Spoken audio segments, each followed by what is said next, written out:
तर हो का मित्रांनो, आम्हाला येळा टाकलंय नवरा बायकोला, तर मोळ्या बिळ्या बांधावं लागायला तर पप्पा बी काय म्हणले नाहीत तसे तेव्हा का तिकडे मस्त हिळा बिळा चोळीत म्हणलेत की तू या वा आमच्यातून काय गरज नाही म्हणून. हो का म्हातारीनं बी टाकलंय स्वतः. पुन्हा संबंध आहे मग हिचा संबंध आहे कुठं समज आहे काय का त्या तिघाचा संबंध आहे?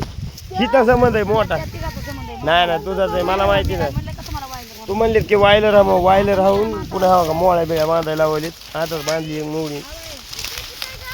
जाऊ दे आता, कसं गरिबी आली. माणसं म्हणतात ना की लग्न झाल्यावर लेकरं सोडून जातात, पण नाही, माय बापा काढून टाकीत असतात लेकराला. कसं लोकांना माहिती झालं की लेकराला चुकीमध्ये गाडीत असते, त्यामुळं म्हणतोय काय म्हणावं आता, गप करावं लागेल. काय म्हण, बायको आपल्याला करायची होती ना. बघा पप्पाला मोळ्या बांधायला लावले का. कसं आहे